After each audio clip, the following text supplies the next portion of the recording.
घर के सहन में शाम का वक्त था। हल्की हल्की हवा चल रही थी और आसमान पर सूरज की आखिरी किरणें फैल रही थीं। मैं कुर्सी पर बैठा चाय पी रहा था कि इतने में मेरी भाभी सहन में आईं। उनके चेहरे पर हमेशा की तरह सुकून और हल्की सी मुस्कुराहट थी। जब से वो इस घर में आई थीं, घर की फिजा ही बदल गई थी। पहले घर में अक्सर खामोशी रहती थी, मगर अब हर तरफ सफाई, तरतीब और एक अजीब सी अपनाइयत महसूस होती थी।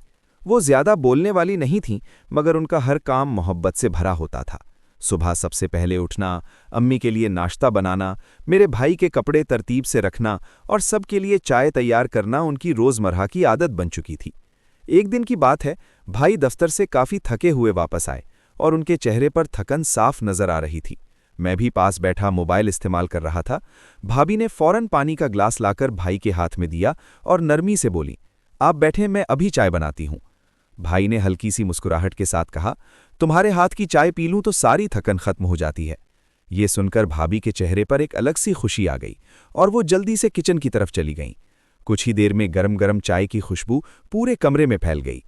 वक्त गुजरता गया और मैंने महसूस किया कि भाई और भाभी की मोहब्बत किसी शोर या बड़े बड़े वादों की मोहताज नहीं थी, बल्कि छोटी छोटी बातों और ख्याल रखने में झलकती थी।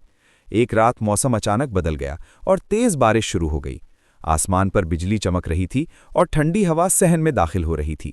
अचानक बिजली चली गई और घर अंधेरे में डूब गया। मैंने मोबाइल की लाइट जलाई तो देखा कि भाई और भाभी सहन के दरवाजे के पास खड़े बारिश देख रहे थे। भाभी ने आहिस्ता से कहा, मुझे बारिश बहुत पसंद है। बचपन में अम्मी के साथ बारिश में भीगना मुझे बहुत अच्छा लगता था। भाई ने मुस्कुराकर कहा, तो आज फिर वही बचपन याद कर लेते हैं। ये कहकर उन्होंने छतरी उठाई और भाभी के साथ सहन में चले गए। दोनों हल्की हल्की बारिश में छतरी के नीचे एक दूसरे के करीब खड़े थे और उनके चेहरों पर खुशी साफ नजर आ रही थी। मैं दरवाजे के पास खड़ा ये मंजर देख रहा था और सोच रहा था कि असल मोहब्बत शायद यही होती है जो बिना शोर के दिलों में उतर जाती है। चंद दिन बाद भाई की तबीयत अचानक खराब हो गई और उन्हें तेज बुखार हो गया। डॉक्टर ने दवाइयां लिख दी, मगर बुखार कम होने का नाम नहीं ले रहा था। उस रात मैंने देखा कि भाभी पूरी रात जागती रहीं। कभी भाई के माथे पर ठंडी पट्टी रखतीं, कभी उन्हें पानी पिलातीं और कभी खामोशी से उनके पास बैठी रहतीं। उनकी आंखों में फिक्र साफ नजर आ रही थी, मगर वो हिम्मत से काम ले रही थीं। सुबह के वक्त जब भाई की तबीयत कुछ बेहतर हुई तो उन्होंने कमजोर सी आवाज में कहा, तुम हो तो मुझे किसी चीज का डर नहीं लगता। ये सुनकर भाभी की आंखों में खुशी के आंसू आ गए, मगर उन्होंने मुस्कुराकर खुद को संभाल लिया।